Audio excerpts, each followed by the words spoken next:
اليوم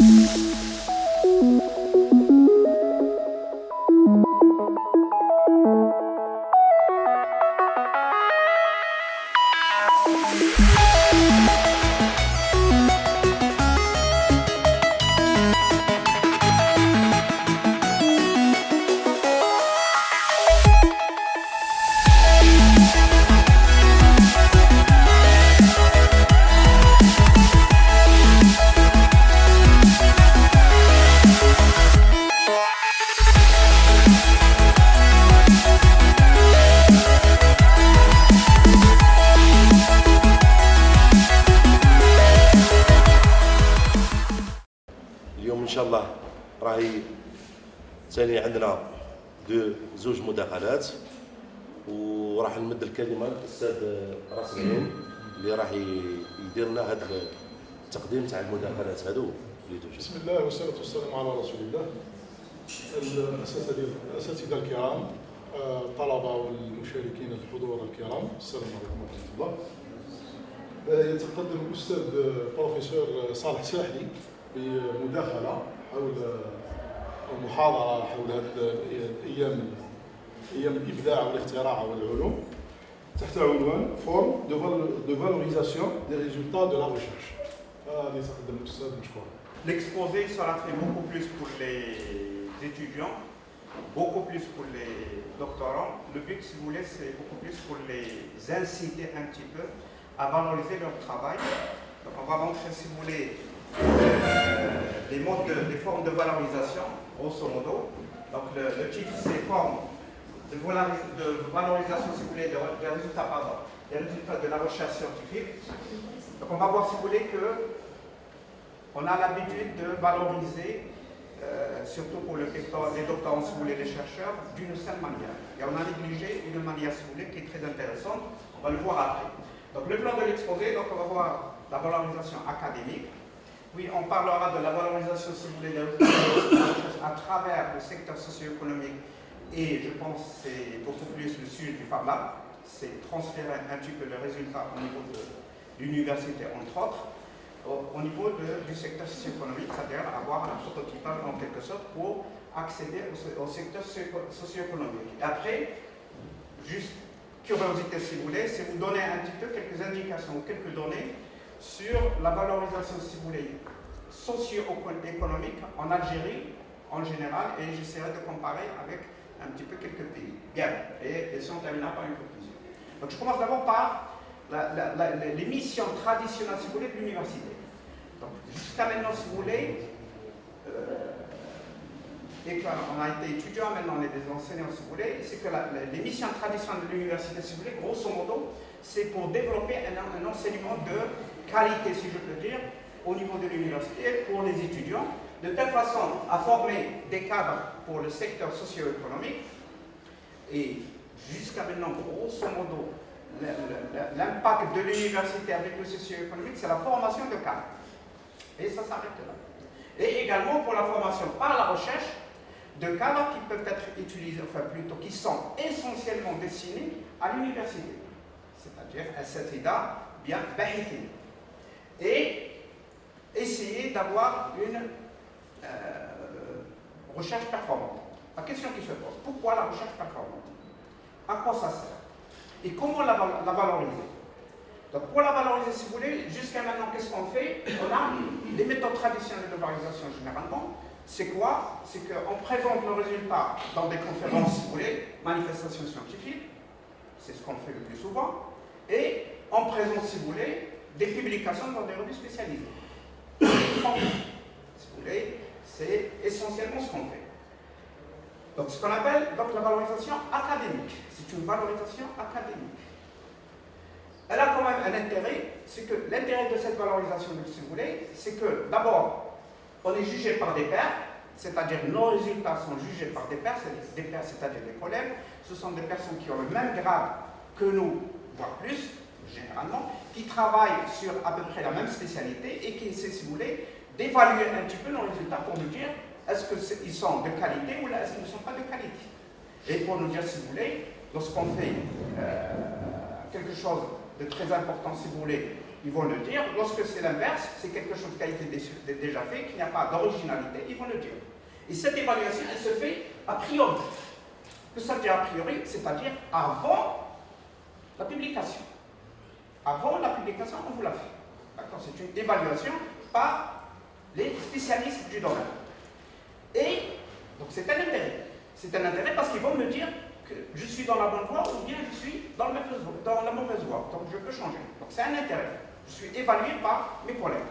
Et il y a, après qu'ils soient acceptés, il y a une diffusion. Ces résultats-là sont diffusés, si vous voulez, à l'international. Ça dépend bien sûr du type de revue, mais ce qu'on cherche généralement, c'est à l'international. Donc diffuser, c'est pas... Et après, diffuser, c'est pour diffuser, si vous voulez, c'est pas le but. Le but, si vous voulez, c'est que ce que je vais diffuser, il faut qu'il soit utilisé. Il faut qu'il y ait un impact. D'accord? Il faut qu'il y ait un impact sur le secteur académique du moins, sur le secteur académique. Et cet impact-là, on le définit par ce qu'on appelle les citations. C'est les citations.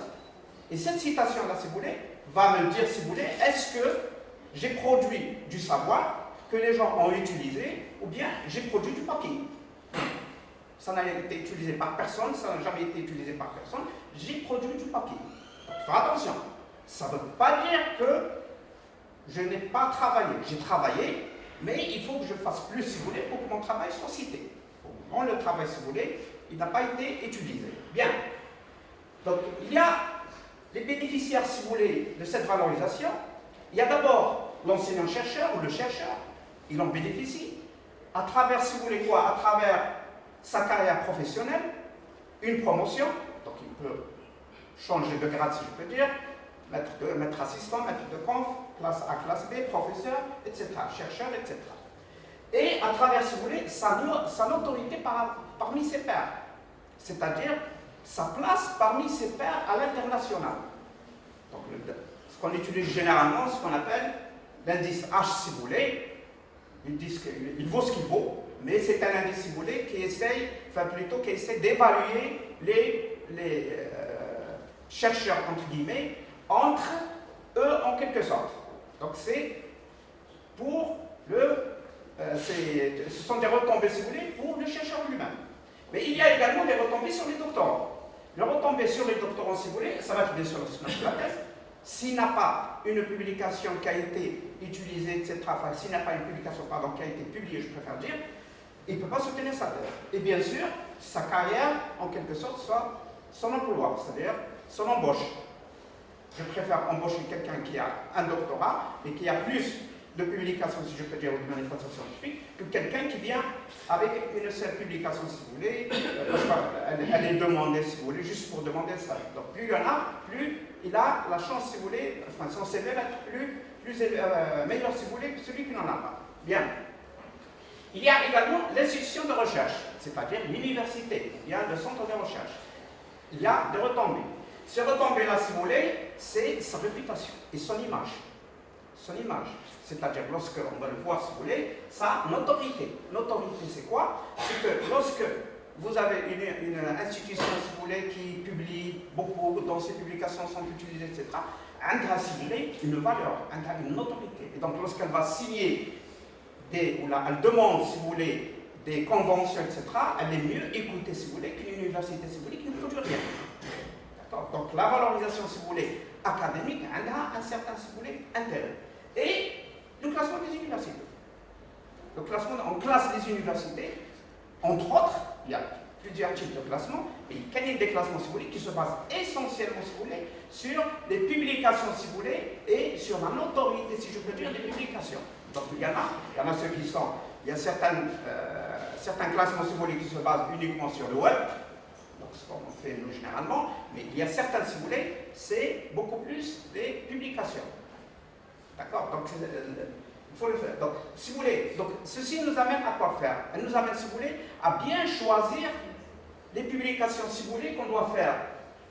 C'est-à-dire pour évaluer ou là pour valoriser plutôt le résultat de la recherche. Il faut qu'on choisisse la meilleure publication possible. La meilleure publication, si vous voulez, comment on classe les revues? Comment on choisit les revues pour publier? Donc les revues, si vous voulez, ils sont classés bien sûr par la spécialisation. C'est-à-dire, il faut que la revue que je vais choisir, il faut qu'elle soit ma spécialité, la spécialité de la thématique. Je ne vais pas publier, si vous voulez, dans une revue qui n'a pas cette spécialité. La spécialité, et il se peut que je sois accepté, mais personne ne va pas me lire. Donc ça ne sert à rien. Donc si vous voulez, donc revue spécialisée, revue multidisciplinaire. Ça existe. Revues multidisciplinaires qui sont très cotées, si vous voulez. On a l'impression, lorsqu'on parle de revue multidisciplinaire, c'est une revue, si vous voulez, qui est ouverte à tout le monde, si vous voulez, et que non, il y a des revues multidisciplinaires dans la spécialité. Revues multidisciplinaires, si vous voulez, qui font intervenir, si vous voulez, plusieurs thématiques, si vous voulez, qui sont interconnectées. Et il faut attention, il y a beaucoup d'universités, si vous voulez, qui optent pour la revue multidisciplinaire. Parce que ça montre, si vous voulez, que leurs résultats touchent beaucoup de domaines et ils ont une plus grande importance. Là, généralement, lorsqu'on parle de revue multidisciplinaire, on a l'impression que, parce que je suis scientifique, donc si je publie dans une revue, si vous voulez, littéraire, si je publie dans une revue littéraire, si vous voulez, ça n'a rien à voir. Il n'y a aucun. Des fois, si. Mais par contre, si je suis scientifique, je publie dans une revue, si vous voulez, de l'informatique, je suis électronicien, je publie dans une revue de l'informatique, c'est très possible. C'est très possible que je fais quelque chose, si vous voulez, qui a un lien avec l'informatique. D'accord? Bien. Il y a la reconnaissance internationale de la revue scientifique. Il faut que la revue dans laquelle je vais publier, il faut qu'elle soit reconnue internationalement. Sinon, ça ne sert à rien. La revue, si vous voulez, il faut qu'elle soit indexée. Indexée, c'est-à-dire il faut qu'elle soit répertoriée dans des banques de données reconnues. Donc il y en a plusieurs, si vous voulez, le web, Oiseau, Scopus, etc.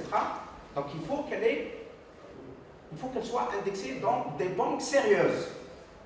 Ne pas cibler des banques, si vous voulez, qui demandent que de l'argent. C'est-à-dire, parce que pour être indexé, dans certaines banques, si vous voulez, il faut payer. Il faut payer. Donc, ce qu'ils font, c'est collecter de l'argent. Et ils vous mettent ce qu'ils veulent. L'essentiel que vous payez. D'accord? Donc, il faut choisir ça. Et il faut que la revue, dans le meilleur des cas, avoir un impact factor. Un impact factor, si vous voulez. Il faut attention, il y en a beaucoup.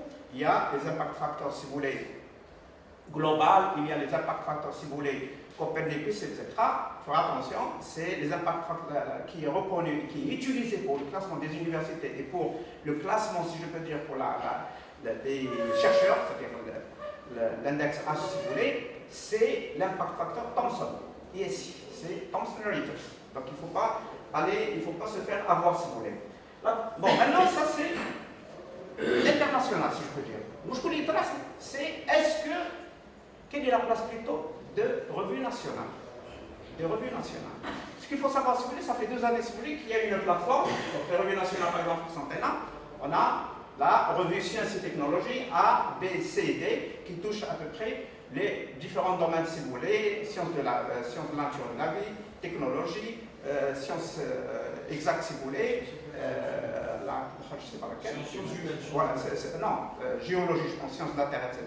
Au Kenya, sciences humaines, c'est autre chose, c'est une autre revue. D'accord? Donc, il y a des sciences et technologies. Bien. Donc, je disais donc, il y a 2 années, si vous voulez, il y a une plateforme qui a été créée. C'est la plateforme, si vous voulez, Agile Scientific Journal Platform. Elle est sur le net, si vous voulez. Et c'est une plateforme qui permet d'orienter un petit peu les revues de telle façon à avoir un standing international, d'une part.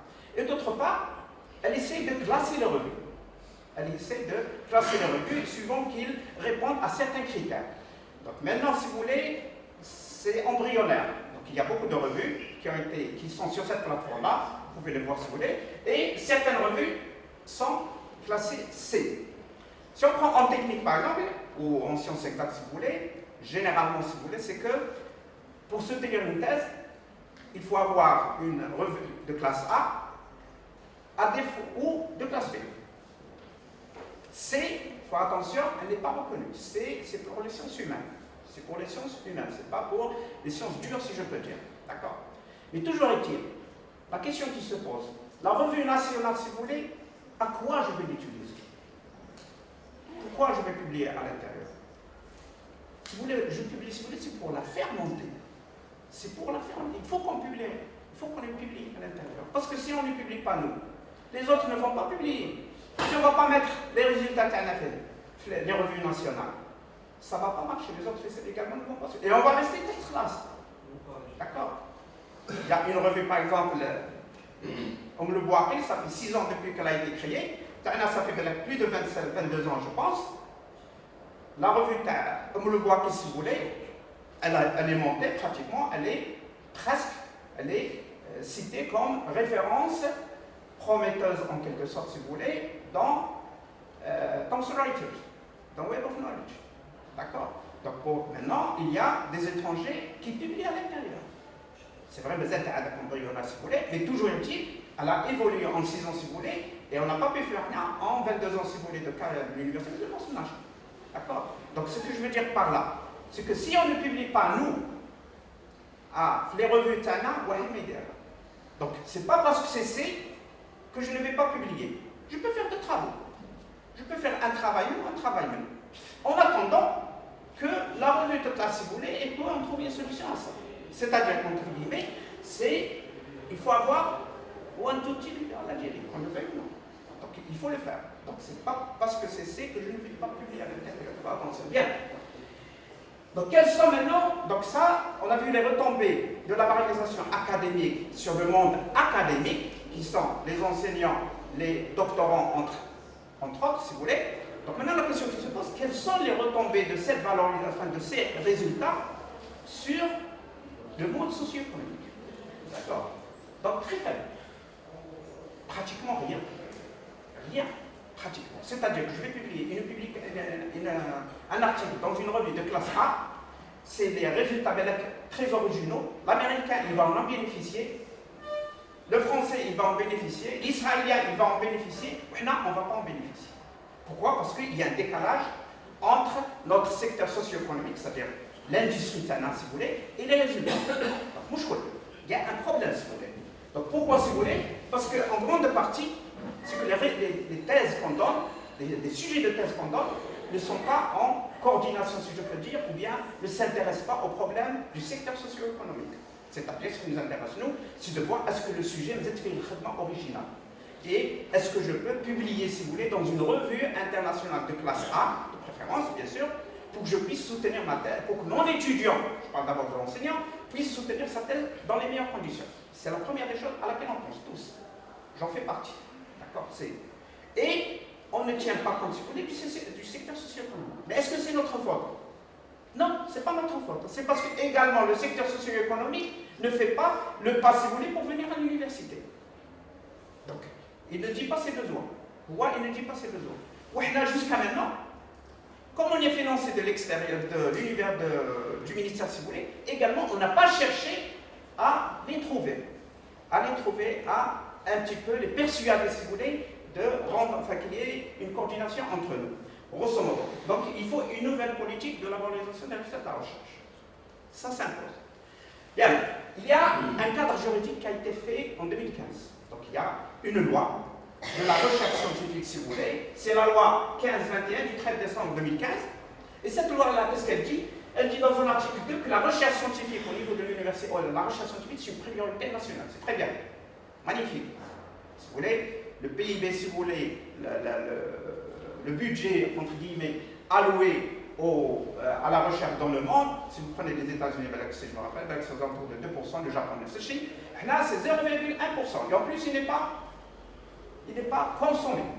D'accord? Donc, le but, c'était d'arriver à 0,3 ou 0,5, si je me rappelle bien, dans un certain cadre. Bien. L'article 2, qu'est-ce qu'il dit? Il dit, si vous voulez, cette recherche, si vous voulez, elle garantit l'épanouissement de la recherche et cette loi, pardon, elle permet, si vous voulez, de garantir l'épanouissement de la recherche et du développement technologique, y compris la recherche au niveau de l'université. Parce que la recherche, elle ne se fait pas uniquement au niveau de l'université, elle se fait au niveau de l'université, mais principalement, normalement, au niveau des centres de recherche. Sachant que la réalité dit que les deux, si vous voulez, sont à part égale, si je peux dire. Bien. Et à stimuler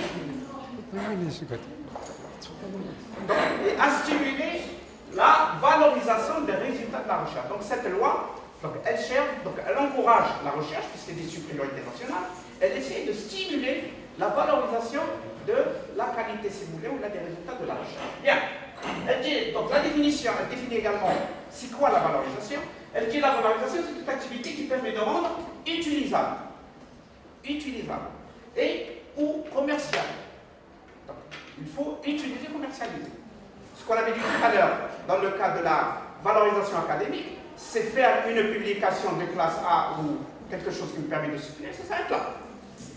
On ne se soucie pas de l'utilisation. Là, non. La loi, il dit on la valorise par l'utilisation. Son utilisation. D'accord? L'utilisation ou valorisation. Donc quoi? C'est les résultats de la recherche, les connaissances, etc. Donc il faut que ces résultats que j'ai obtenus, il faut qu'ils soient utilisés quelque part.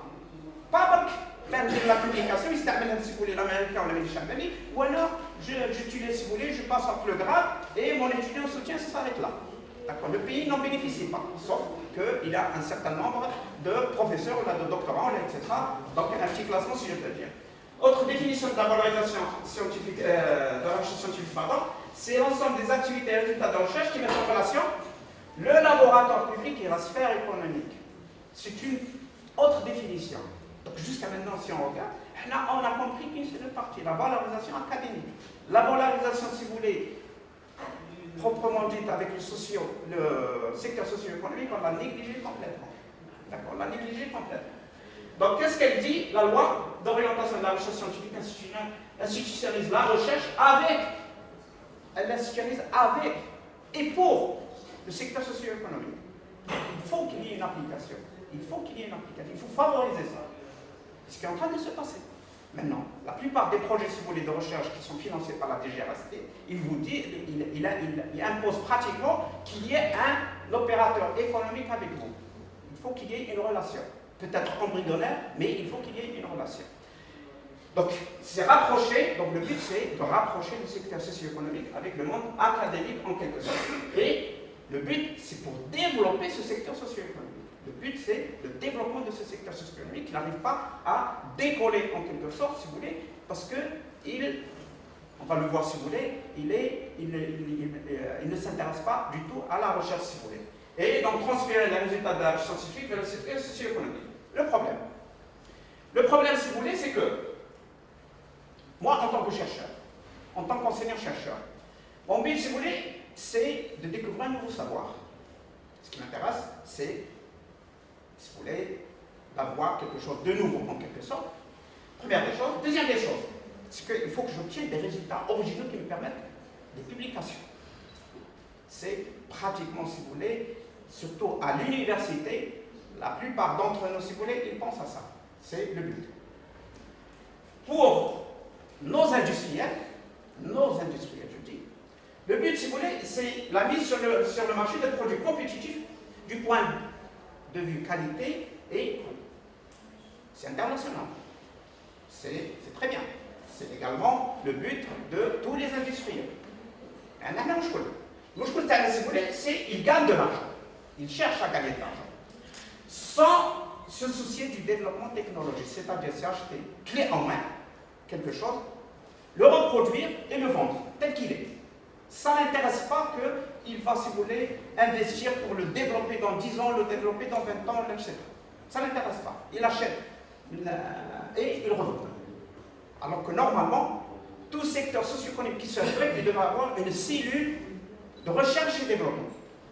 Le produit qu'il est en train de faire maintenant, qu'il est en train de développer maintenant, c'est un produit qui va être utilisé dans 10 à 15, voire 20 années. Non. Lorsque vous parlez avec un acteur du secteur socio-économique, il vous le voit un virus. Ce qui l'intéresse, c'est demain, quand est-ce qu'il va gagner de l'argent. Donc ça n'intéresse pas le développement. Et ça, c'est le grand problème. C'est le grand problème.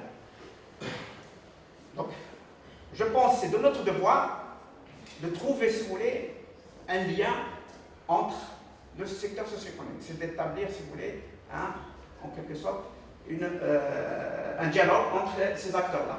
Les industriels, normalement, devraient poser le problème. Qu'est-ce qu'ils ont comme problème? Et là, si vous voulez, et qu'est-ce qui va se passer? La production et la commercialisation, si vous voulez, ils vont le faire roumain, mais ils vont la développer, si vous voulez, au niveau de l'université. Pourquoi pas? Ou là-bas, au niveau de l'université, dans leur cellule de développement, avec le soutien de l'université. C'est possible. C'est possible, bon, problème 2. C'est que le problème 2, si vous voulez, sans la diffusion, sans la publication, moi, en tant que chercheur, mais en tant qu'enseignant, je ne vais pas avoir une notoriété scientifique. Parce que la notoriété scientifique, on l'avait dit, elle se fait sur la qualité de vos publications et leur nombre. D'accord? La soutenance pour les étudiants, elle se fait sur la qualité de cette publication également. Donc, problème. D'un autre côté, si je vais donner, je vais prendre l'initiative, j'ai les résultats, je vais les donner au secteur socio-économique. Si je les donne au secteur socio-économique, ça veut dire que j'ai abandonné la propriété, en quelque sorte. J'ai abandonné la propriété. C'est-à-dire, en quelque sorte, il va l'utiliser, il va le commercialiser, peut-être il va me dire merci, peut-être au départ, il va me payer un voyage, et ça s'arrête là. D'accord? Donc la question, si vous voulez, qui se pose, que faire?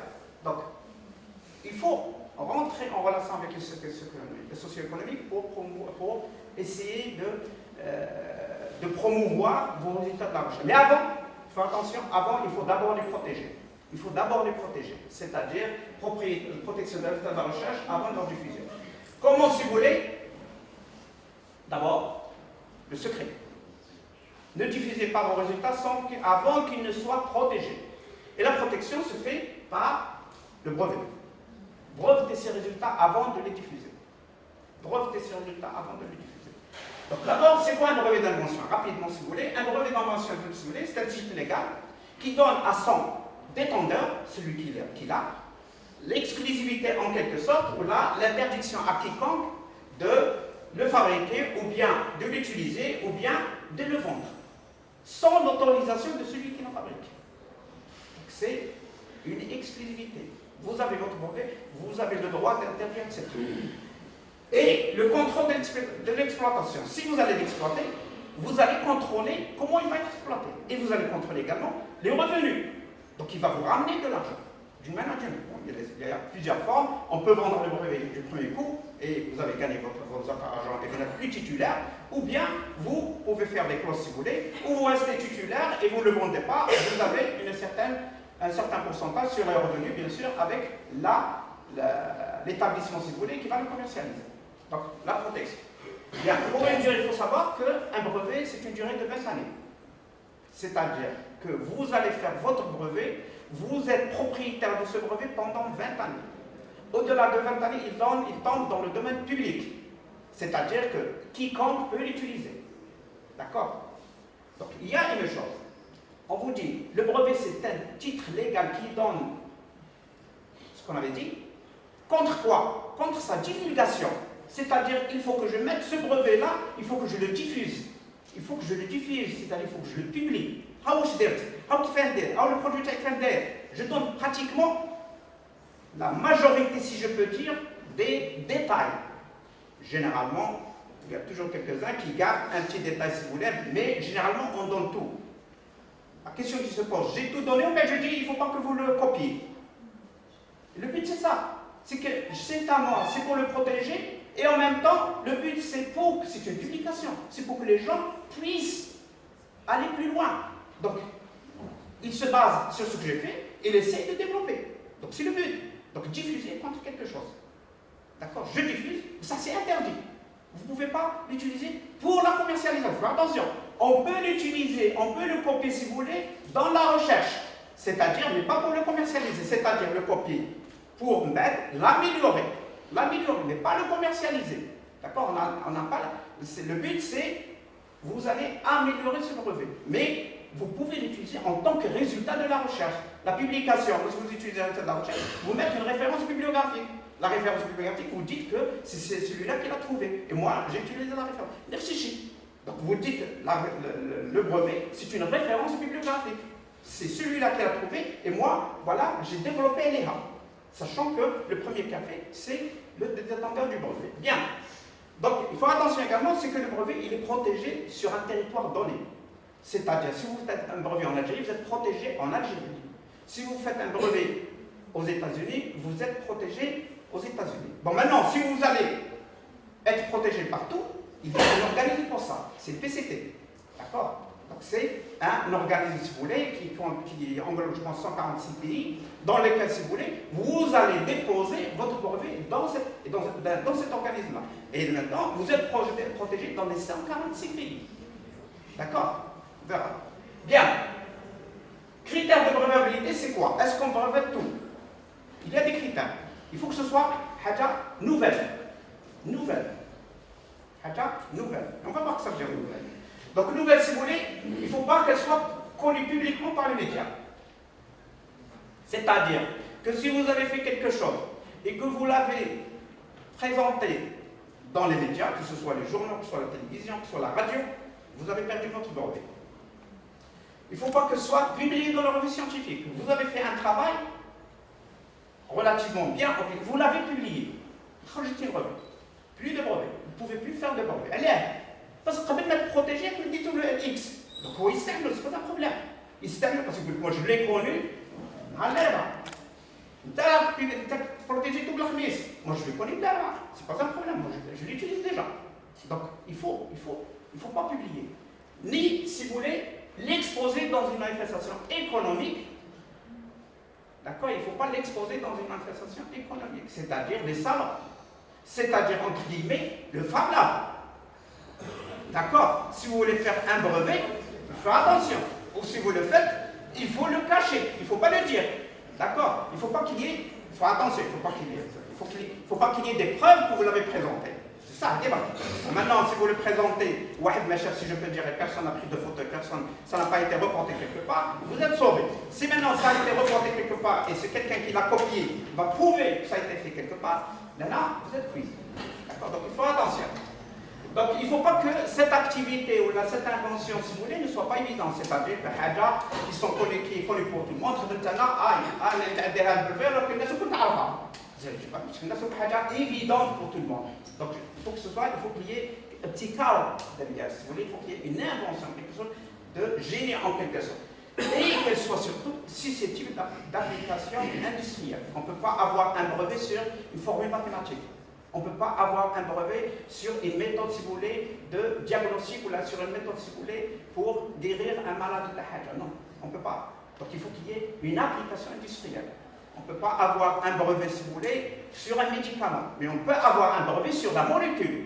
La molécule, on peut l'avoir. Mais le médicament, non. D'accord? Bien. Donc, si on regarde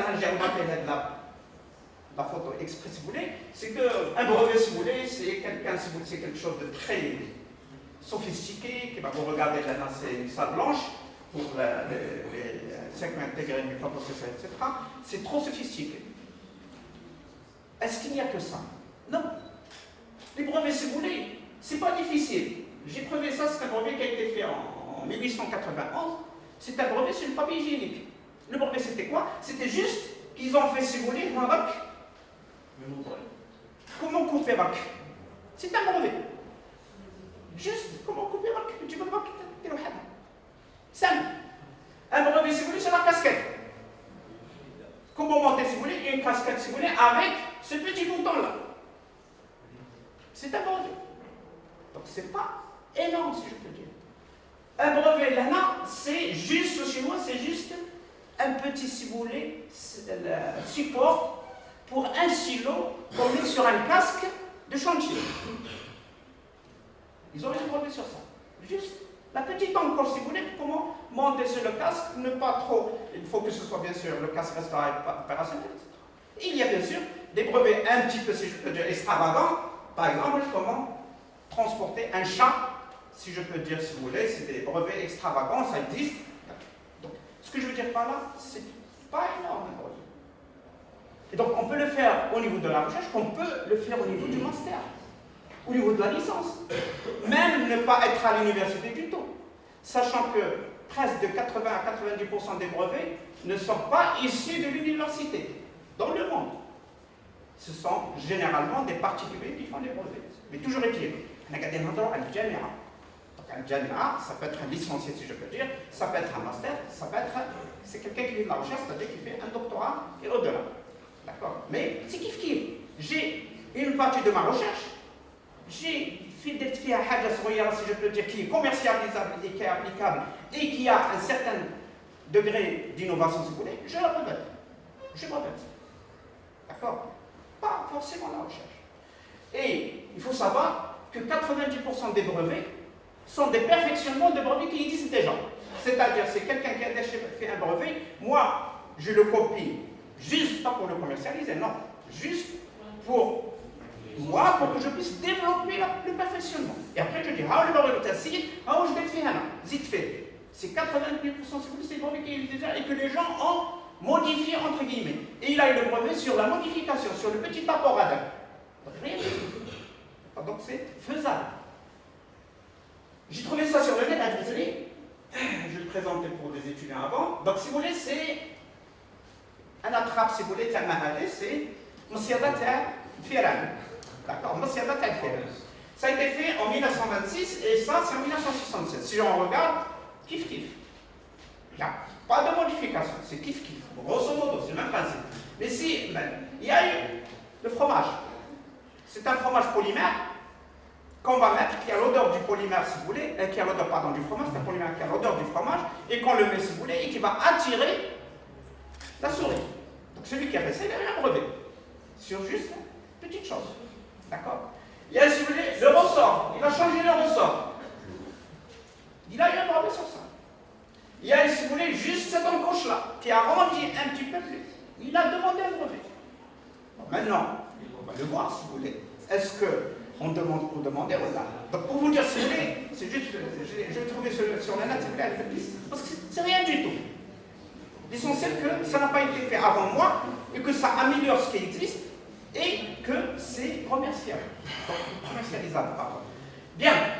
Donc, maintenant, on revient en Algérie. C'est quoi qui brevette? C'est qui brevette? Donc il faut savoir, si vous voulez, breveter en Algérie, c'est l'INAPI. L'INAPI, si vous voulez, c'est l'Institut national algérien de la protection industrielle. D'accord? Donc c'est l'INAPI. Qu'est-ce qu'il faut déposer? Il faut déposer juste une demande, au départ, si vous voulez. On ne vous dira pas, on ne viendra pas pour voir votre brevet, votre invention. On ne viendra pas. Décrivez-la. On vous demande de la décrire. Et on vous demande de faire des dessins. Et de faire ce qu'on appelle des revendications. C'est-à-dire des revendications, c'est-à-dire, c'est qu'est-ce que vous dites que ce qui est propre à vous, et qu'est-ce que vous demandez à qui va copier ce qui est propre à vous, qu'est-ce qu'il doit faire? Est-ce qu'il doit vous payer? Est-ce qu'il n'a pas le droit, etc. Si vous revendiquez, qu'est-ce que vous revendiquez, si vous voulez, par rapport à ce que vous avez, si vous voulez, bien. Le coût d'un brevet, c'est pas beaucoup. Le coût d'un brevet, si vous voulez, il y a ce qu'on appelle la recherche d'antériorité. La recherche d'antériorité, c'est quoi? C'est qu'on paye, c'est aux alentours de 4 000 dinars, il était 6 000, mais en temps à 4 000, à un certain moment c'était 6 000 et 4 ans. Là, donc à 4 000, peut-être un peu plus. Ce que je veux dire, c'est quoi? C'est qu'il faut payer d'abord pour qu'on fasse, entre guillemets, sur recherche bibliographique. C'est une recherche bibliographique sur les brevets. Vous payez 4 000 dinars, si vous voulez, à peu près, et ils vont faire une recherche bibliographique. Est-ce qu'il n'y a pas un brevet qui a été déposé avant vous? D'accord? Il faut payer, ils vont faire cette recherche-là et ils vous donnent un certificat comme quoi il n'y a pas de brevet. Et après, vous payez la demande du brevet ou bien la notification habilitationnelle, c'est 1,4 million. C'est 1,6 million, 1,4 million. Vous payez ça. D'accord? Donc vous allez me dire, je ne paye pas les 4 000 dinars. Vous pouvez ne pas les payer. Mais moi, je connais que c'est comme vous allez faire votre brevet, un de ces jours, il dit, ouais, il dit, ah non, moi j'ai déjà fait ça avant. D'accord? Vous avez perdu les 1400 dinars, les 14 000 dinars. J'ai dit les 1400, 14 000, les 14 000 dinars. Vous allez perdre les 14 000 dinars. Bêtement. Donc 4 000 dinars, Zayda, c'est pas trop grave. D'accord?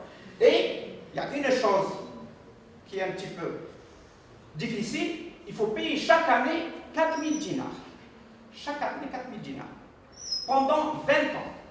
Si vous ne payez pas les 4 000 dinars par an, votre brevet est monte. Donc il faut le payer 4 000 dinars chaque année. Sinon, votre brevet est rare. Bon, maintenant la question, pourquoi on fait le brevet? Le brevet, le but, c'est qu'il soit commercialisable. C'est-à-dire, c'est pour essayer de, en quelque sorte, de trouver un industriel en quelque sorte qui va fabriquer ce que vous avez fait et qui va le vendre et vous rapporter de l'argent. C'est le but. D'accord? Des fois ça marche, effectivement, il y a des industries qui s'intéressent, et des fois, ça ne marche pas. Des fois, ça ne marche pas. C'est-à-dire, vous avez votre brevet, vous allez payer à un certain moment de l'argent, mais personne ne s'intéresse. Vous avez perdu. Vous avez perdu 1400 dinars, plus 2 années, 3 années, 2 millions, 3 millions. 3 millions, si je peux dire. Mais ce n'est pas beaucoup. Allez, c'est pas beaucoup. Ce que, si vous voulez, c'est que l'intérêt de déposer le brevet, c'est que vous avez fait un travail de recherche, vous l'avez transformé en propriété intellectuelle. Donc, un brevet. Donc, une certaine autorité. Quelqu'un qui a un brevet, quelqu'un qui n'a pas de brevet, qui a un brevet, il chauffe معاه. عندك publication, عندك ما فيش مشكل. Ça reste là. Donc, ça va donner un brevet, une certaine autorité, elle va donner une publication. Donc, c'est la première des choses. Le nom du chercheur, si vous voulez, celui qui a inventé, il gardera ce nom-là. Donc, quel que soit X. Même si votre brevet tombe, c'est le poche, on va dire des copies, ou il commercialise, vous n'avez plus le droit. Donc, le brevet, il est perdu. Il dit, effectivement, qui le commercialise après ce temps, donc vous n'avez pas le droit d'être payé. Mais par contre, vous gardez votre nom. Ce qui a été fabriqué, il a été inventé par X. Il a été inventé par X. Et donc, votre notoriété reste, si vous voulez. Donc, même si vous avez perdu de l'argent, vous n'avez pas gagné, je préfère dire, mais vous avez votre valeur, si je peux dire, intrinsèque qui reste. Et la valorisation dans l'établissement, bien sûr, si vous le faites à l'université ou là vous le faites chez un industriel, c'est la plus importante de l'ANA. C'est que tout en étant propriété, si vous voulez, de ce brevet-là, tout en étant propriétaire, si vous voulez, tout en ayant la propriété de ce brevet-là, il faut savoir une chose. C'est que vous pouvez soutenir, avec une thèse. C'est que vous pouvez soutenir. Je rappelle un petit peu la grille de recevabilité des thèses. C'est qu'on vous demande, si vous voulez, 180 points pour l'année actuelle. Et on vous dit, si vous voulez, la thèse c'est 100 points, il vous reste à peu près 80. 30, c'est la formation. Et 50, si vous voulez, c'est quoi? C'est soit vous avez une publication de classe A et vous avez 50 points, soit vous avez un brevet international et vous avez également 50 points. Donc vous pouvez soutenir et vous pouvez avoir de l'argent au cas où votre brevet sera commercialisable. C'est très bien. Et même s'il n'est pas commercialisé, vous pouvez soutenir et vous avez une autorité si dans 10 ans la découverte va s'intéresser. On dira toujours c'est l'invention de X. Et si vous avez un brevet national, c'est 25 points. C'est autant qu'une publication nationale. Donc je dis, vous êtes gagnant à tous les coups. La différence, si vous voulez, c'est que la publication, vous pouvez trouver le résultat la première année, vous pouvez la publier et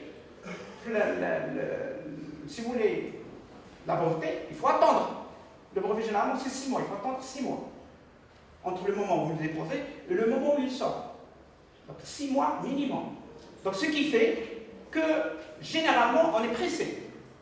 On est pressé, on se dit non, je préfère y aller. Non. Il est préférable, si je peux dire, et tu risques de gagner gros. Et la soutenance, et le brevet, vous aurez de l'argent dessus s'il est commercialisable, ou bien s'il est commercialisable, vous aurez une autorité. Et sinon, vous avez soutenu votre thèse, mais on dira il a un brevet. Par contre, si vous soutenez une thèse avec un public, on ne dira pas il a soutenu une thèse avec un public. On ne le dira pas. On dira il a soutenu une thèse. C'est tout. On ne parlera pas des critères de nos publications. Mais par contre, le brevet, si vous avez soutenu votre thèse avec le brevet, mais on dira il est docteur ou un brevet. Donc vous gagnez si vous voulez également. Donc il y a des dispositions, si vous voulez, qui ont été prises par le pouvoir, si vous voulez, par le ministère, entre autres, pour faciliter le transfert des résultats de la recherche, si vous voulez, vers le secteur économique. Ils ont mis en place des agences thématiques, si vous voulez, de recherche, telles que, si vous voulez, celle qui est pour les sciences sociales. Il y en a celle qui est faite pour les sciences de la vie et de la nature. Et il y a l'agence thématique, si vous voulez, qui est faite pour les technologies en général. Donc il y a eu des agences, si vous voulez, qui ont été créées pour faciliter un petit peu la valorisation de la recherche, si vous voulez, et pour orienter. Bien, au niveau de la DGRSDT, si vous voulez, ils ont fait également des directions et des sous-directions et des bureaux, si vous voulez, pour essayer de enfin de lier entre guillemets, ou là plutôt de mettre en relation les chercheurs avec le monde socio-économique. Donc il y a eu la direction de développement technologique de l'innovation, donc développer l'innovation. Il y a eu la direction du développement technologique du partenariat, bureau de la promotion du partenariat et du développement technologique pour celui des entreprises, si vous voulez. Il y a au niveau des universités quelques cellules qui ont été créées dans certaines universités pour la valorisation, si vous voulez, des résultats de la recherche. Et un degré moindre, il y a les incubateurs. Les incubateurs, c'est quoi? C'est en quelque sorte, si vous voulez, vous mettez votre projet en maturation au niveau de l'université, si vous voulez, au niveau de cet incubateur. Il y en a jamais un, je ne sais pas s'il fonctionne ou là.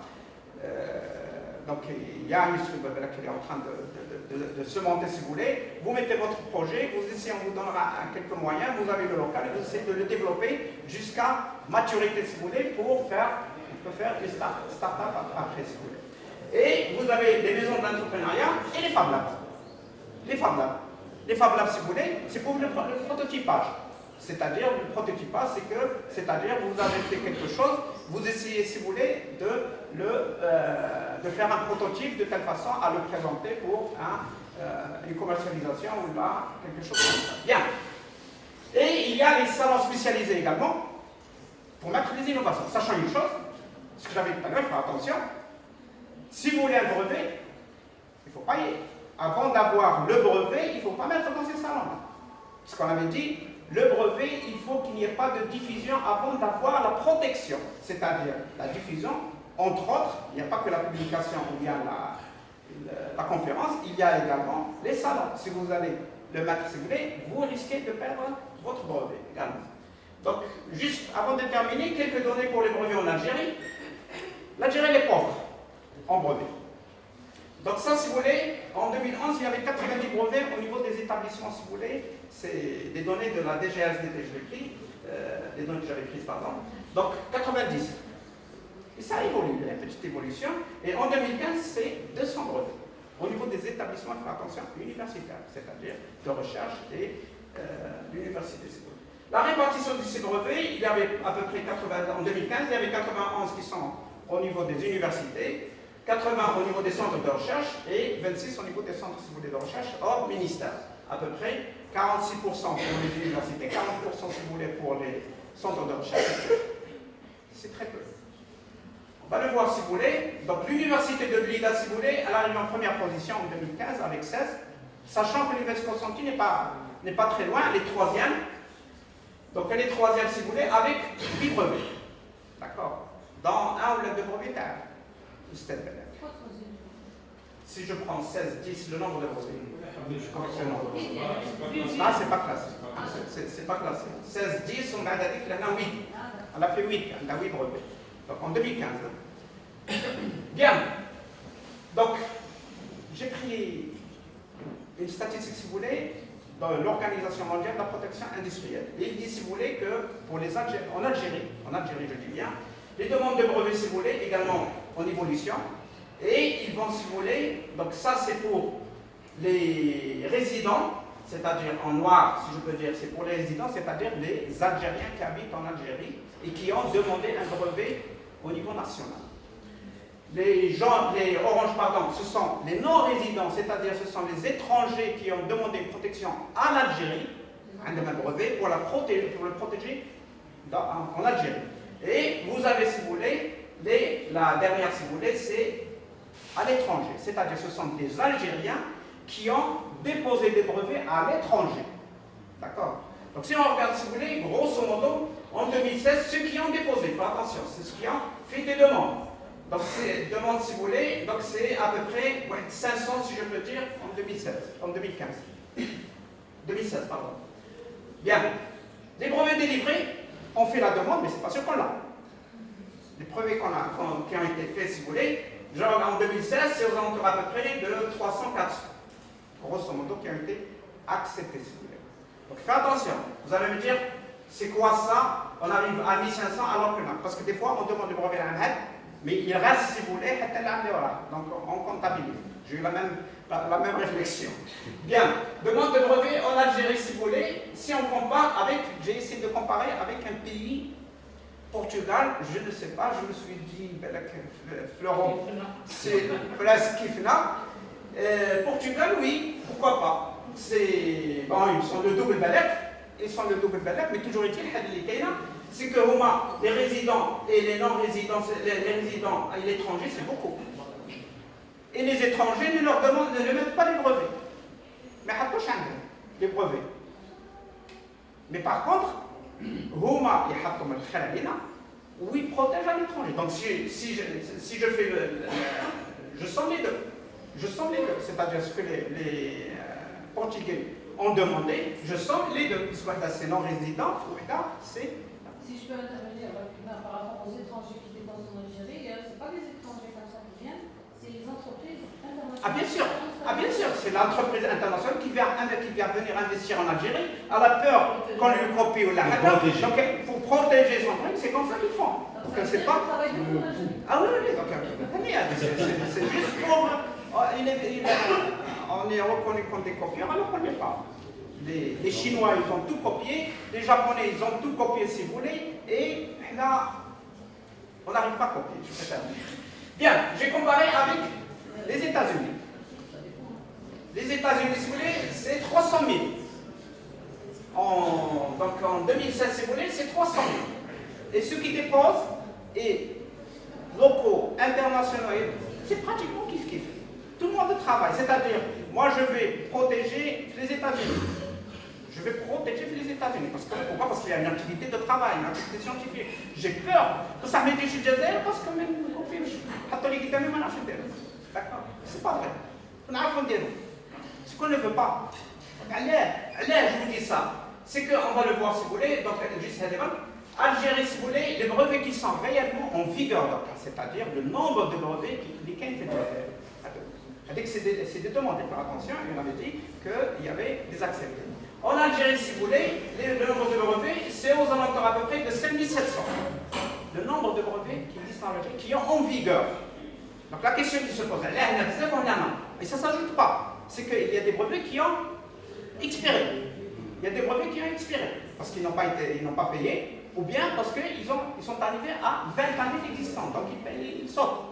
Donc, si vous voulez, c'est pour ça. Donc, actuellement, tout brevet confondu au niveau qui sont protégés au niveau de l'Algérie, c'est aux alentours de 5700 à peu près.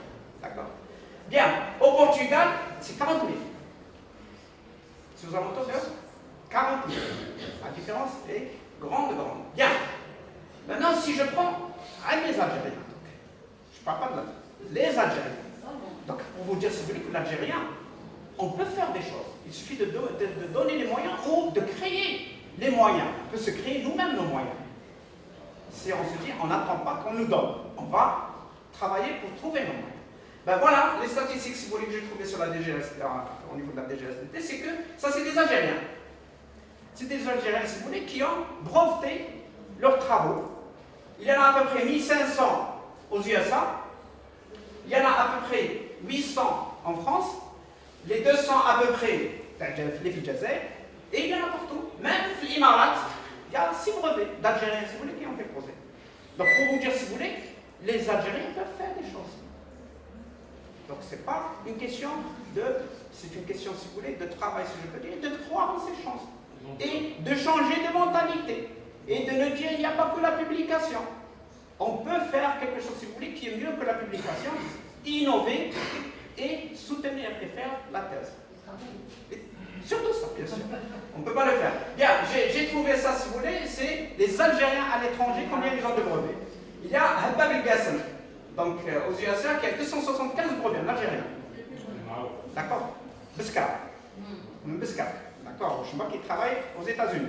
Il y en a d'autres, donc si vous voulez, il y en a d'autres. Et j'ai mis ça, si vous voulez, parce que c'est quelqu'un qui était avec nous, donc qui était, qu'on était ensemble. Donc il a 46 publications, si vous voulez, aux USA, etc. Voilà, grosso modo. Bien, je termine, je conclue. Bien, si vous voulez, c'est que la publication est primordiale. On ne peut pas s'en passer. Elle est primordiale, vous voulez, parce que le classement des universités, si vous voulez, il est fait avec. Le classement des universités, la notoriété scientifique, elle est faite avec la publication. Donc il faut publier. Mais on peut faire les deux.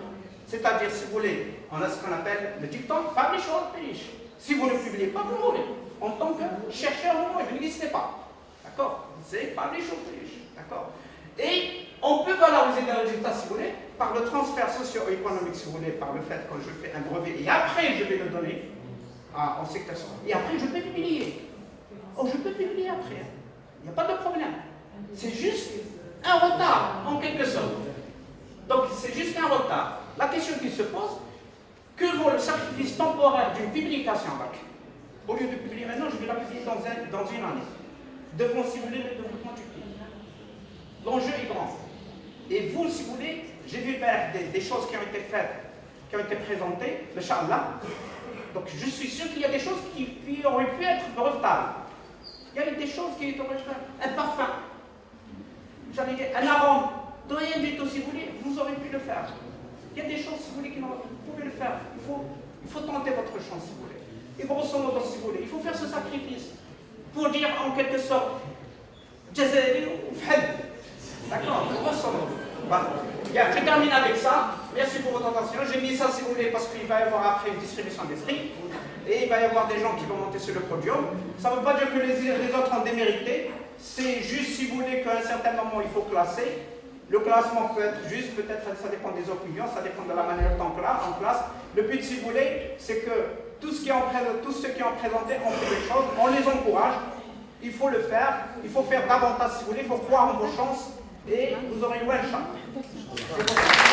بروفيسور سعدي كونسيرنون المحاضره اللي راهو دارها لنا ما عندكمش اسئله؟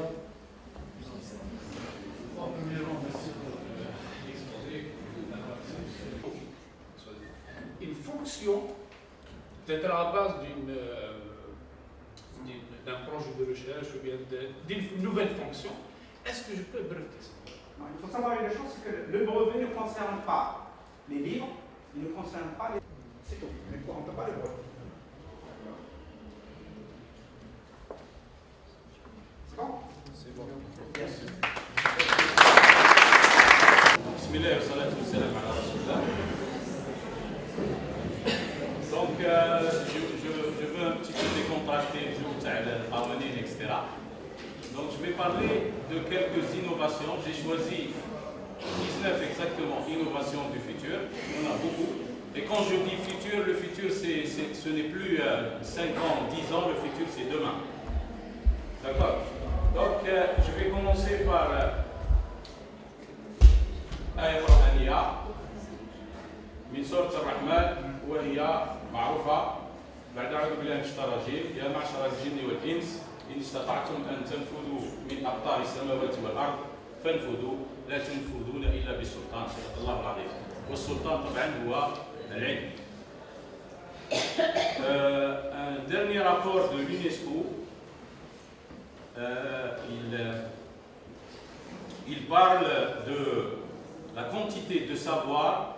Alors, à partir de 2020, chaque année, la quantité de savoir accumulée sera doublée.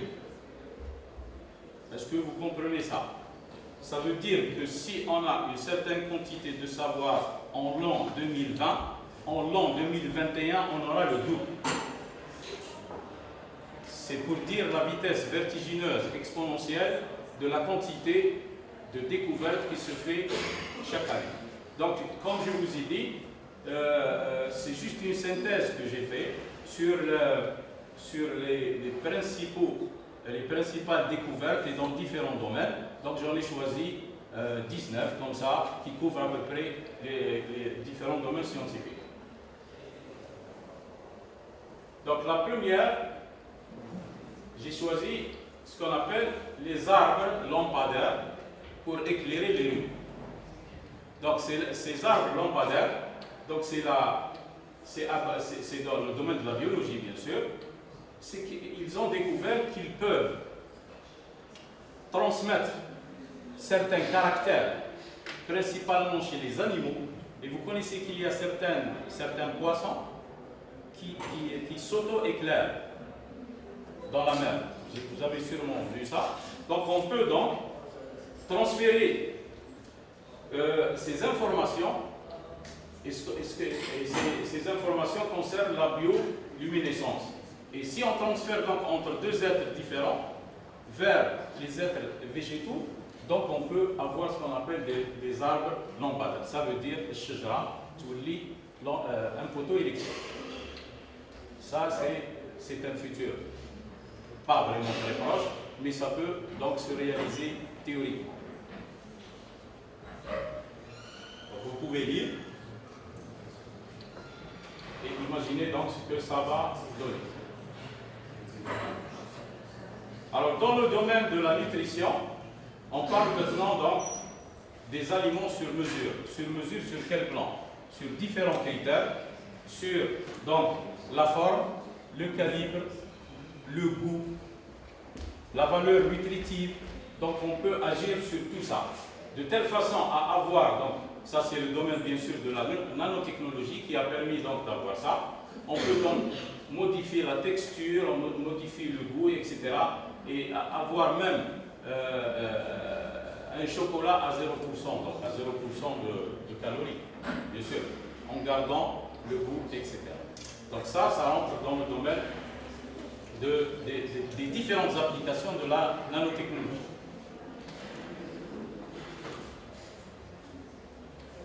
Bon, je vais essayer de faire un petit peu vite. Donc, le robot humanoïde, ou l'ouvrier de demain. Donc, on a toujours parlé de la robotique, surtout dans le domaine de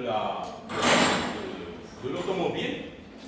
Mais les robots humanoïdes, c'est des robots qui travaillent côté à côté, si on peut dire, avec l'être humain. Ce pas des robots qui travaillent dans un environnement isolé, mais ils travaillent avec l'être humain. Et ça existe déjà au Japon. Et ce robot qui travaille déjà au Japon, il est baptisé Nextage. Et il a donc un taux de rendement 3 fois supérieur à l'être humain. Donc il fait des activités aussi minutieuses, aussi méticuleuses que l'être humain. L'invention suivante, l'innovation ou invention, vous avez sûrement entendu parler des fermes verticales. Une ferme verticale, ça se fait à l'intérieur des mégapoles, des grandes villes, où on n'a plus d'espace.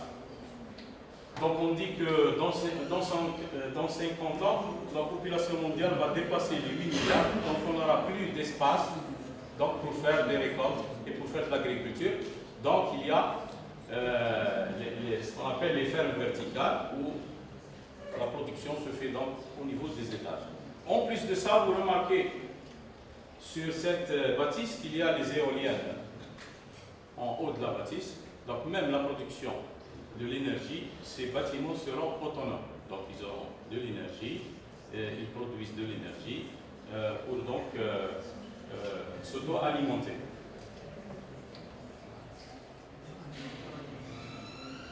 Alors là, c'est un domaine très passionnant. C'est la route intelligente. Alors maintenant, la route, on peut trouver plein de capteurs, plein de procédés qui permettent plusieurs choses. Alors c'est les routes qu'on appelle les routes de la 5e génération. Là, il y a plusieurs domaines qui interviennent. Le domaine du, je ne sais pas, des travaux publics, pour construire donc avec des matières qui peuvent s'auto-réparer. Ça veut dire s'il y a des fissures ou autre chose dans la route, c'est une auto-réparation. C'est des matériaux intelligents qui peuvent donc. En plus de ça, il y a l'utilisation de l'énergie solaire, et ça existe déjà. Je pense en France, il y a déjà une ville, je ne me rappelle pas du nom de la ville, où ils ont installé donc des capteurs solaires sur les routes. Et puis durant la journée, il y a donc voilà, et peut-être des batteries pour récupérer la nuit. Et il y a aussi, ici on parle beaucoup d'objets connectés. Donc les véhicules auront donc des procédés électroniques donc, qui permettent de prévoir donc l'état de circulation, l'état des routes, etc. Et là, c'est un véhicule de réparation, d'entretien des routes, qui peut donc, suivant les messages transmis par les capteurs, donc procéder à certaines opération de maintenance. Il y a, vous remarquez la mesure de la température, tout est automatisé. D'accord.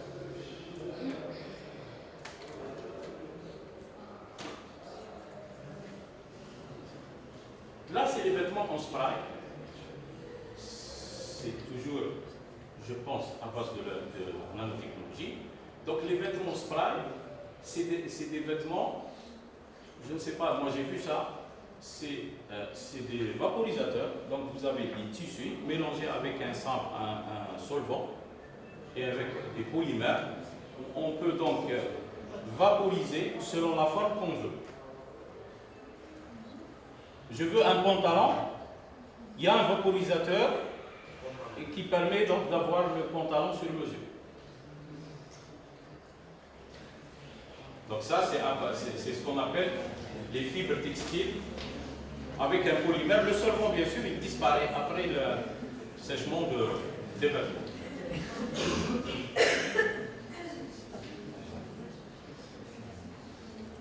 Donc la technique ne se limite pas qu'aux vêtements, mais elle est surtout utilisée dans le domaine médical. Vous imaginez que si vous avez un problème, une plaie par exemple, on peut procéder par spray pour avoir un pansement. On peut même procéder à des pansements intérieurs. À des pansements intérieurs. Donc c'est-à-dire avec des matériaux qui peuvent donc s'infiltrer à travers la peau et la chair de la personne. Donc les applications sont multiples.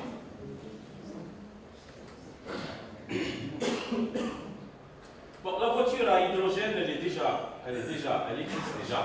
Donc quel est l'avantage de la voiture à hydrogène?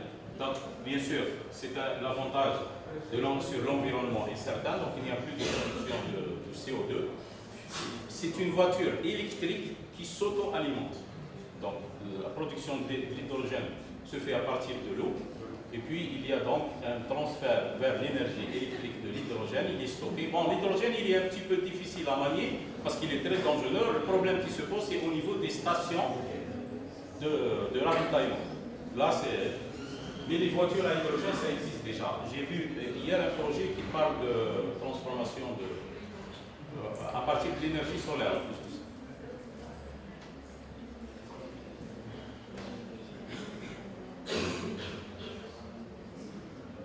Là, c'est dans le domaine donc toujours de la nutrition, c'est ce qu'on appelle les plantes éternelles.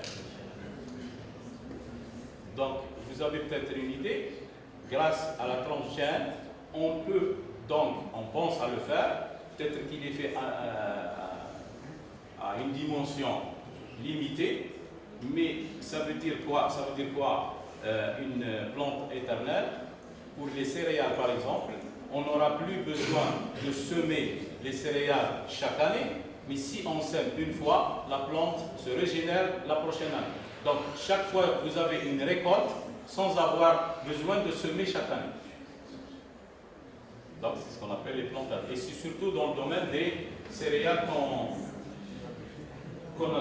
Donc, l'objectif est donc de semer, par exemple, des céréales une seule fois pour récolter toutes les fois.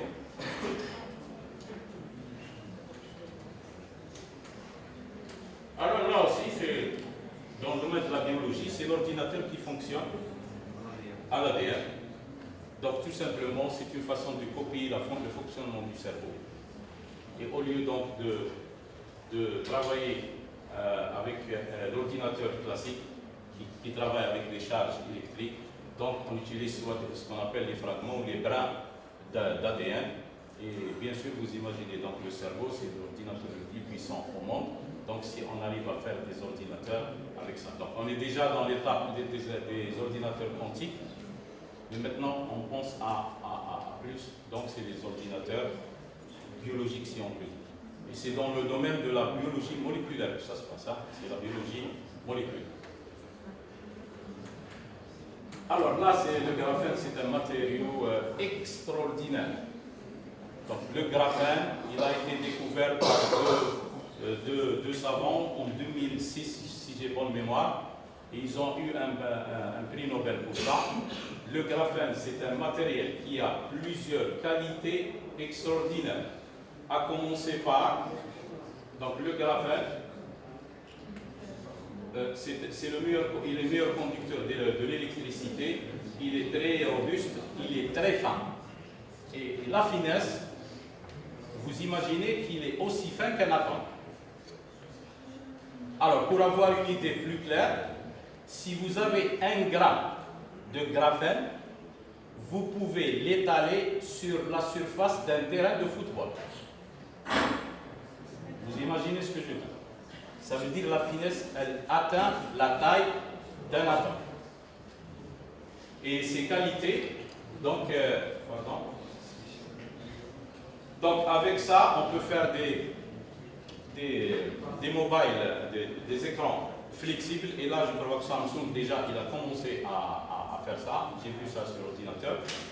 Et il l'utilisait aussi sur les batteries des portables. Donc, il se charge rapidement. Je crois qu'avec le graphène, il compte avoir des chargeurs qui font la charge du portable durant 1 minute. Donc vous mettez 1 minute, pas plus, et vous avez votre mobile chargé maximum. Et il a beaucoup d'autres applications. Alors le problème de la pollution. Alors pour le problème de la pollution, avec différents matériaux nuisibles, à commencer par le plastique qui ne s'auto-détériore qu'après 200 ans. Donc maintenant, on travaille sur ce qu'on appelle les champignons. C'est des champignons en quelque sorte qui mangent tout ce qui est toxique. Donc ils dépolluent la terre. Donc ces champignons, ils éliminent tous les déchets toxiques, plastiques et même radioactifs. Bon, l'Internet pour tous, le problème de l'Internet, c'est la connexion toujours. Ça veut dire qu'il faut avoir des installations pour avoir donc... Donc maintenant, on parle des Google Loon. Les Google Loon, selon l'image, c'est des formes de grands ballons, d'accord, qu'on installe dans les zones où il n'y a pas d'Internet, et c'est à eux d'alimenter la zone. Bon, ils sont placés à une hauteur assez élevée, et ils permettent donc de diffuser de la ressource informatique. Et le Sri Lanka, par exemple, c'est un pays quand même qui n'a pas les moyens, ils ont commencé déjà à utiliser ça. Loon, ça veut dire plonger. Donc c'est la traduction. La traduction instantanée aussi, j'ai vu déjà que ça existe avec ce qu'on appelle le pilot. Alors, donc c'est des oreillettes qu'on utilise, et donc si vous parlez avec quelqu'un de n'importe quelle langue, et puis vous comprenez sans avoir besoin donc de traduire. Donc c'est-à-dire il parle français et vous écoutez arabe. Et l'inverse. D'accord? Ça c'est dans le domaine donc, de l'informatique. Tout ça, ça rentre un petit peu dans le cadre de l'Internet of Things. Donc on parlait avant donc d'Internet des personnes, si on peut dire. Il y a communication entre des personnes. Maintenant, c'est les objets qui communiquent. Et donc, vous imaginez, 2020, c'est demain. Alors, en 2020, il prévoit qu'entre 25 et 50 milliards d'objets seront connectés. Donc, sans l'intervention humaine. Vous imaginez tout ce que vous pouvez imaginer comme objet, y compris, par exemple, les équipements électroménagers. Les équipements de banque, les équipements d'assurance, et tout ce que vous pouvez imaginer. L'impression 3D, elle est déjà en cours, mais donc le problème de l'impression 3D, c'est les matériaux qu'il faut utiliser donc, on ne peut pas mettre dans des cartouches n'importe quel matériau. Bon, je finis, je ne sais pas si c'est la fin. non, c'est pas encore la fin, les hologrammes. Alors, les hologrammes, c'est des caractérisations en forme de 3D, en perspective de différentes formes, que ce soit humaines ou animales. Et ça, on parle de... On utilise ça beaucoup plus dans les parcs pour enfants. Je ne sais pas si vous avez vu à l'internet, où les enfants ont l'impression d'être dans un zoo, alors qu'il n'y a ni animaux, ni rien du tout. Tout est hologramme. D'accord? Donc ça utilise bien sûr les technologies 3D. La réalité virtuelle avec des casques, ça aussi ça existe. Mais aux États-Unis actuellement, ils sont en train de réfléchir à créer ce qu'on appelle déjà agences de voyage virtuelles. Et la réalité virtuelle ne va pas s'arrêter au point de vue vision, mais ça va toucher aussi les sensations. Ça veut dire que ce n'est plus un casque, mais c'est une combinaison. Et vous avez toutes les sensations possibles, chaleur, etc., etc. Donc, on peut imaginer que demain, on veut aller prendre des vacances quelque part, il faut aller dans une agence et s'asseoir sur une chaise, s'habiller d'une combinaison et vous avez toutes les impressions que vous voulez avoir. Alors je finis avec ça. Ça serait extraordinaire, mais la science a des limites. C'est la téléportation. Donc, théoriquement, c'est faisable si on arrive donc à voyager avec la vitesse de la lumière et transformer donc la matière en énergie. Bon, dans un laboratoire, je crois, aux Pays-Bas, donc ils ont pu faire, donc voyager un atome, j'ai écrit quelque part ici, donc transférer, sont parvenus à téléporter un atome aux Pays-Bas.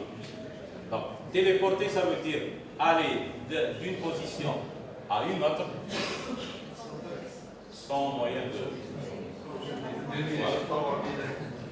Et là, le problème qui se pose, c'est que si on arrive à le faire, et on n'arrivera pas, si vous transférez une personne physiquement, il n'y a pas de problème. Mais est-ce que vous pourrez transférer sa mentalité, son caractère? C'est pas évident. Et là, je vais finir avec ça. كما بدأت بسورة قرآنية سأنتهي بسورة قرآنية. أعوذ بالله من الشيطان الرجيم. بسم الله الرحمن الرحيم. وما أوتيتم من العلم إلا قليلا. صدق الله العظيم. Parce que la science, avec ces avancées extraordinaires, ça passionne et en même temps ça fait peur. Il y a des domaines que si l'on touche, on risque de toucher l'akhlaq. Et si on touche l'akhlaq, on est futur. Barakallahu fikum.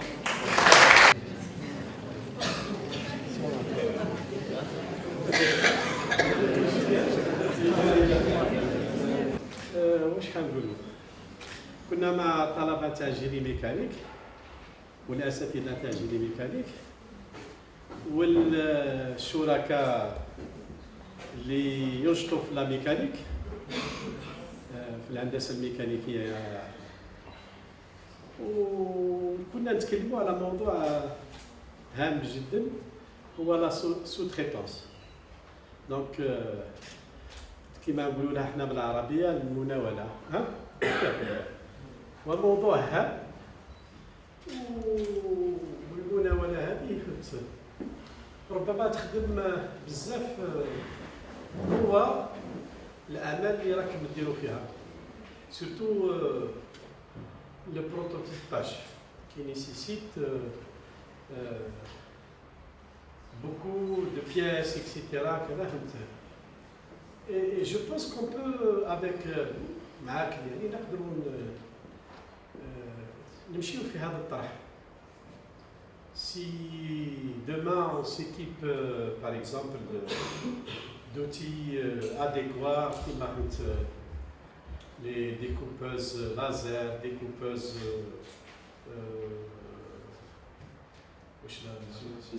CNC, etc.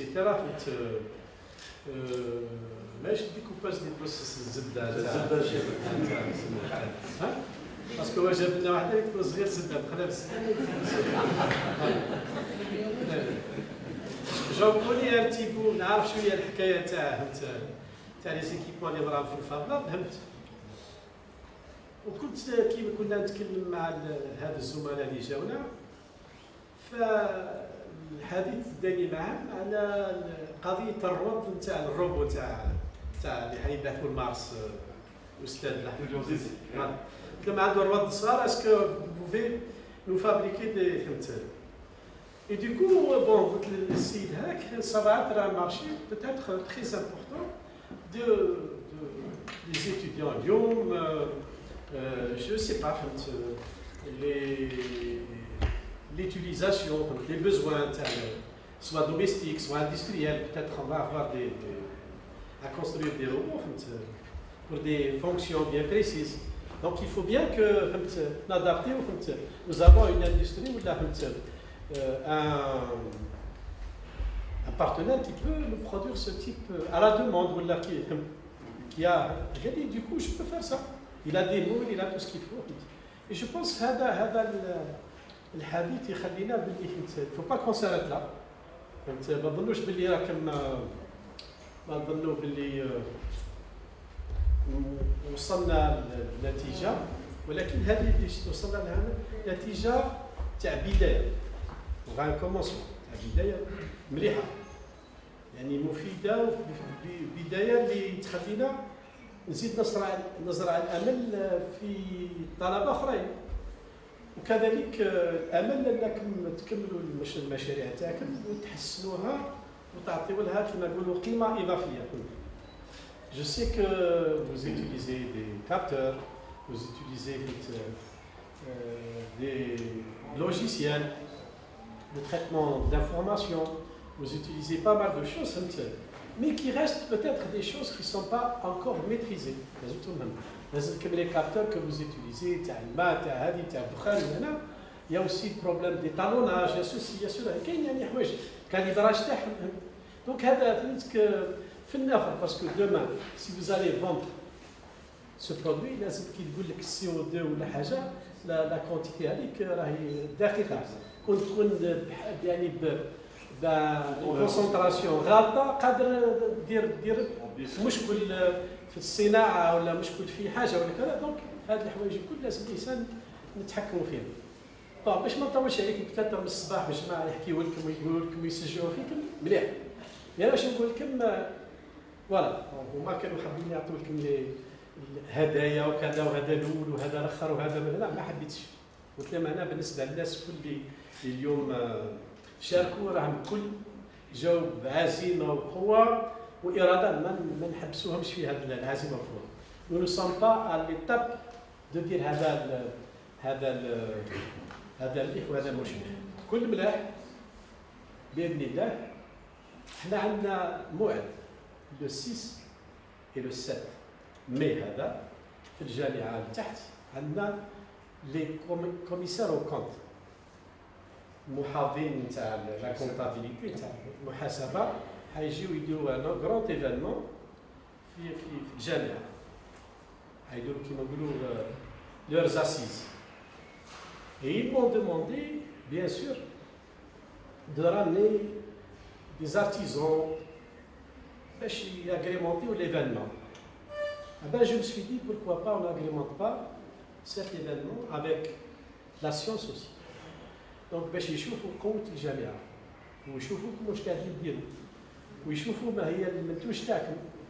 في هذاك الوقت ان شاء الله كرموكم الكل باذن الله وبدون مجاملة ان شاء الله نزيدوا دركا في المرحلة هذه تاع 10 ايام ولا 15 يوم اللي فات.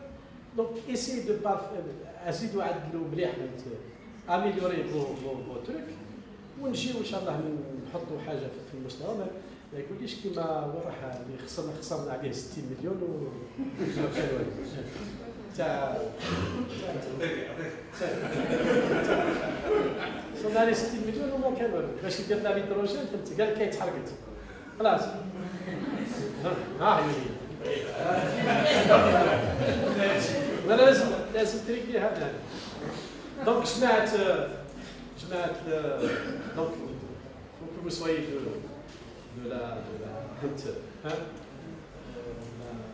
l'événement على الشميني تاعك جماعة تاع الميكانيك اللي كيكونوا حاضرين معنا تو لي بروجي اللي كاينين لهنا نزيدوا عدلوهم ان شاء الله ونديروا حاجه في المستوى وباذن الله الاستاذ عماري يزيد يساعدكم يعطيكم معلومات وانا يعني نسالوا باش يدير لنا البي اش مازال ما دارش هذا كان يحاكم فيها لا باسكو شريت ولا البي اش هذا ما كان على الاقل محسوب عليك انت فوالا دونك بارك الله فيكم و بون جو باسكو نعطيو لهم لي زابليستاسيون هاي دير لهم لي زابليستاسيون نبداو وادي شرف الدين وزخرف محمود. جزاك الله يبارك فيك بزاف دونك اون في رابيدمون روحنا معليش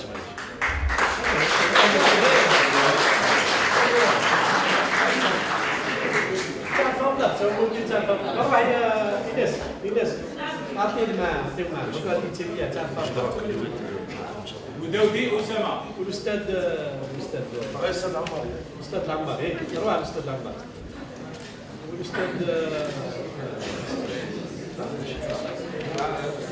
هما اصحاب زهيري سيف الدين زهيري ما كانش تقاوم الراجل محمد لمين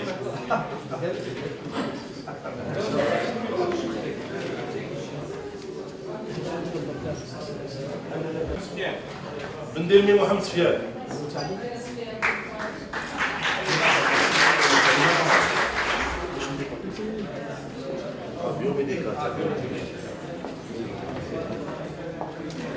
بن حسين صالح بن حسين صلاح أروح ويتسلم عليه الزميل تاعه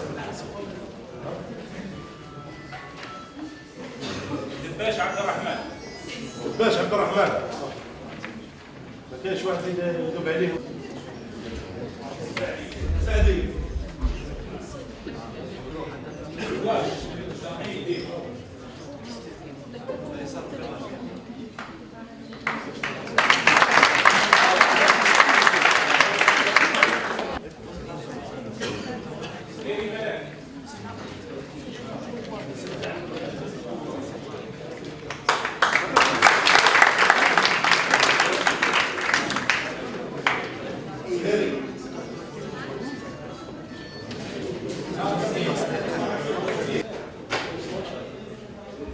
صح بتواب يوسف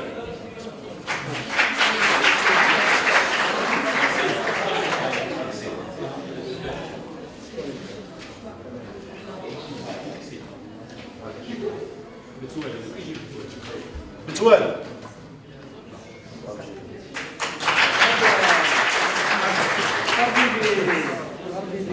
بتوال كاش بتوال دحدوع على رياض احدار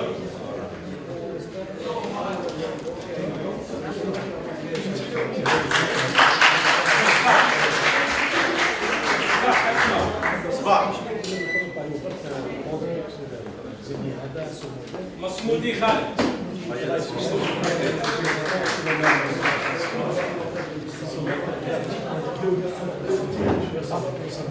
حمود اكرام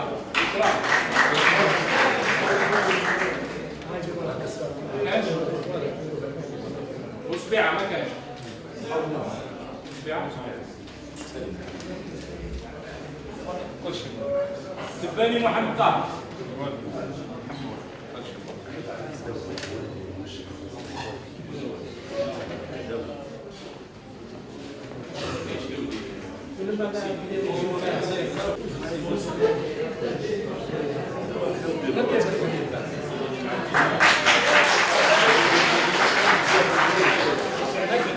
سعدي زكريا. سعدي. فرمي يوسف. فرمي يوسف. سعدي.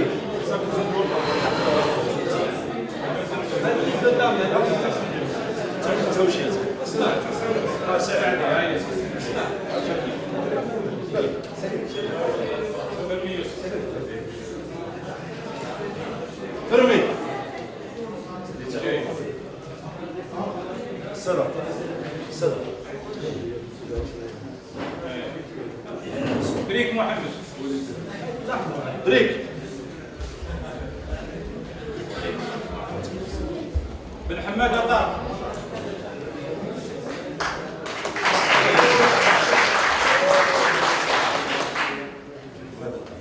حاج ابراهيم عمر يوب. حاج ابراهيم.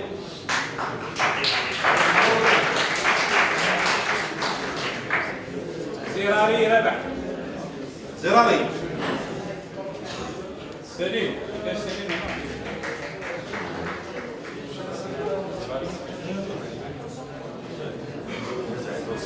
حروش رياض. حروش رياض.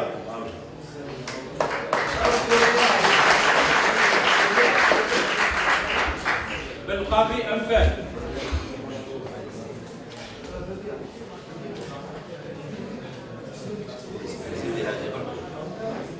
مخزيني بتول.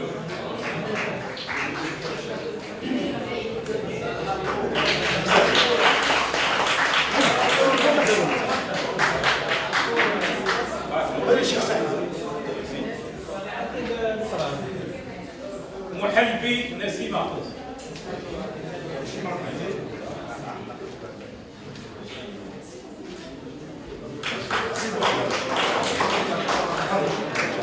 ميسات الحيفا. ميسات. ميسات.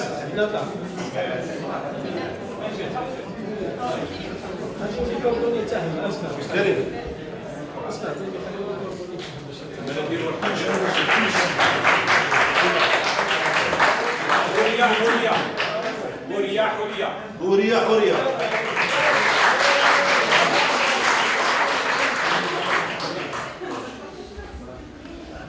داودي شعيب. داودي شعيب.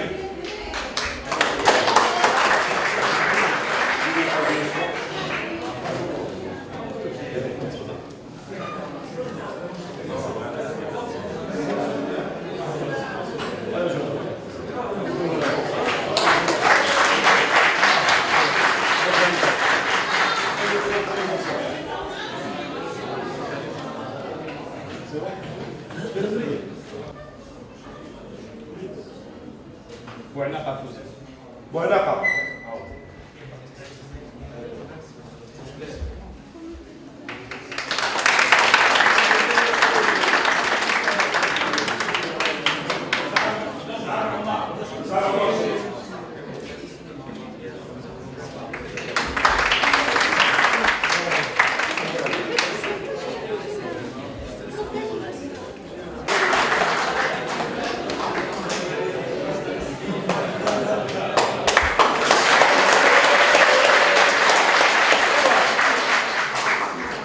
بالليل إناس.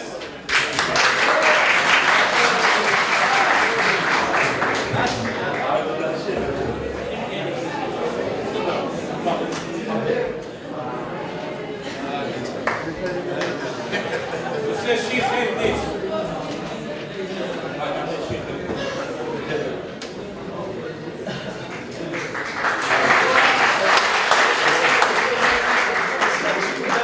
تفتيح المولود.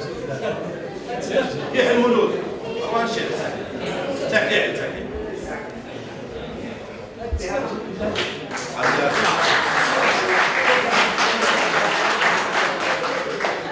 أستاذ يخلف عمل. يخلف عامر.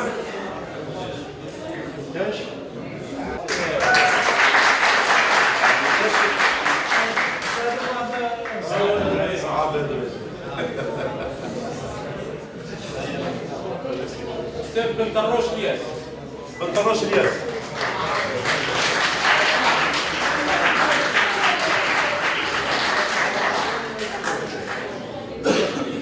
Merci. هذا هما اللي organized مرافق بزاف.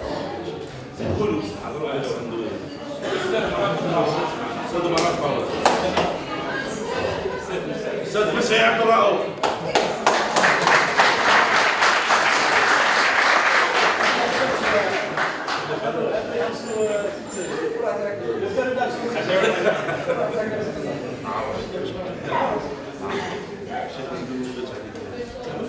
يديروا لي كونفيرونس ونديروا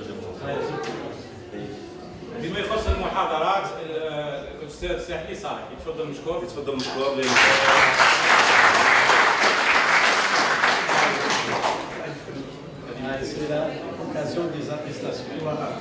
في مقص المحاضرة الثانية الأستاذ مسعي عبد الرؤوف الثاني.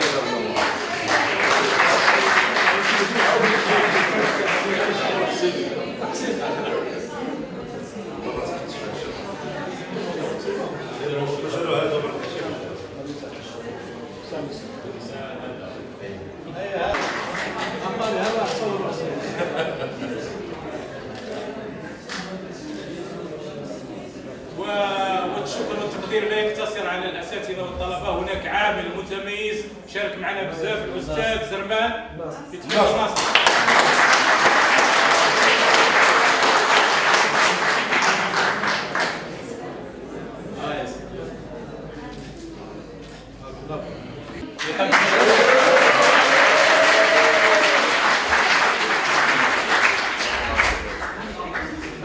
وما داش هاد الورقه هذه كان يقتلنا وما داش كان يموت. واخيرا الاستاذ الدكتور عبد الحميد جيكون هو لو غران امبولسور دو سو فاب لاب، نقدموا له شهاده شكر وعرفان على المجهودات اللي بذلها من اجل فاب لاب.